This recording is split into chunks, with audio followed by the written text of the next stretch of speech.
The House is so lopsided. You can't get anything done in that House. It is heavily skewed against the rest of the South. And I'm not making any statement out of malice.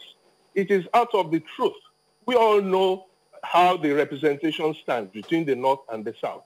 And some people will even tell us to go and negotiate. What are we negotiating? 20 representatives from Lagos to negotiate with those who came out of the old Kano, 20 against like 100? What are you negotiating? We know exactly what they want to say when they say, go to the National Assembly. They are saying whatever you are taking there is dead on arrival. And that is unacceptable to us. Now, coming down to restructuring. Restructuring is not anything different from the interpretation that is as old as humanity. We all have to, at one time, learn something. It could be either formal education or even informal education. But there is competition, and that is where it stands, and that is where it ends. If I go to school with Chamberlain, if I pass, I pass. If I fail, I repeat. If Chamberlain passes, Chamberlain gets promoted. If we didn't have that in the old structure, with the West, the East, and the North managing their own resources, out of their own resources, making sure that they promote growth, development, and the economy, we would not have had any ounce of development.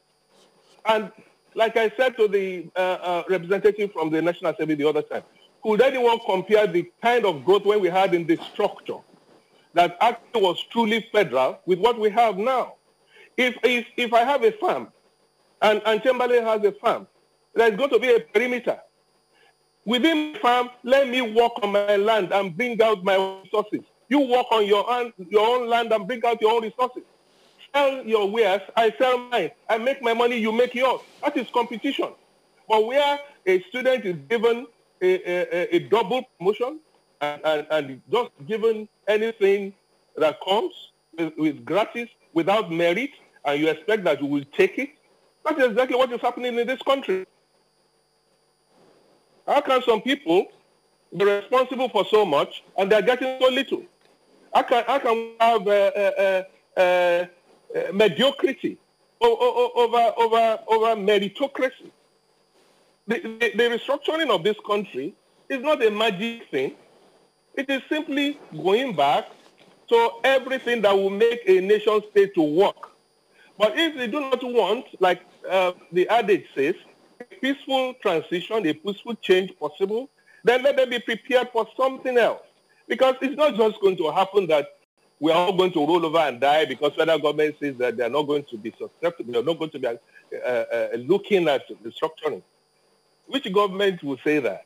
Perhaps a government that does not understand how it works. Right. This government will come and go at some time.